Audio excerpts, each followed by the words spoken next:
Assalamualaikum warahmatullahi wabarakatuh. Apa kabarnya sahabatku dimanapun Anda berada?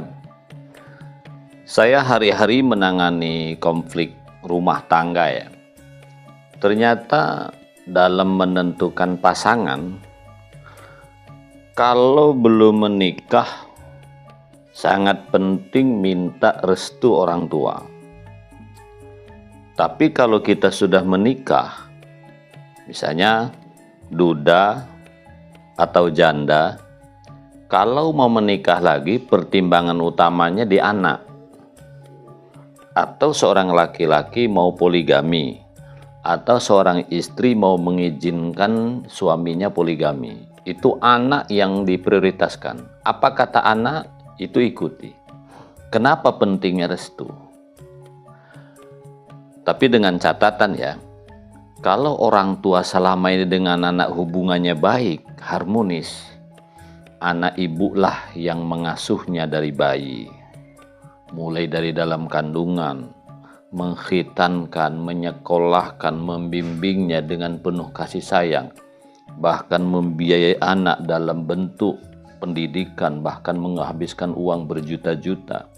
Bahkan dulu mungkin pernah sakit parah, orang tua habis-habisan membiayai anaknya. Maka pernikahan yang seperti ini wajib mendapat restu orang tua. Bukan hanya supaya sah, tapi tujuannya adalah sakinah. Mengapa?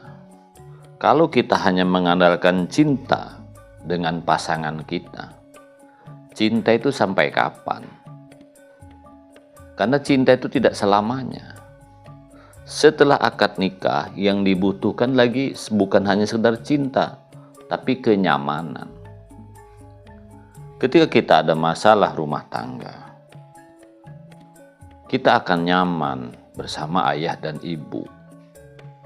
Karena ibu itulah tempat berpulang yang terbaik sebenarnya. Bahkan andaikan orang tua pun meninggal dunia, ada semacam perasaan berdosa, tidak mengikuti keinginan orang tua, menikah tanpa restu orang tua. Ukuran bahagia bukan di harta, bukan di tahta, bukan di mata, tapi di hati.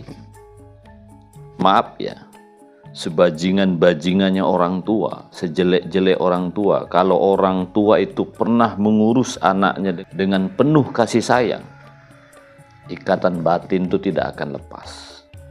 Oleh karena itu, kita kalau menikah pastikan mendapat restu orang tua. Tapi kalau kita sudah ya duda, janda, kalau mau menikah lagi, pertimbangkan anak. Kalau anak tuh sudah bisa bicara, anggaplah usia 6 tahun itu sudah bisa diajak bicara itu. Tanya, mau nggak bapak ibunya nikah lagi? Siapa yang akan mengurus dirinya kalau kita nikah lagi? Kalau anak merelakan, silahkan. Tapi kalau anak tidak rela, jangan. Maka siapapun yang ingin mendapatkan duda atau janda, rebut dulu hati anaknya.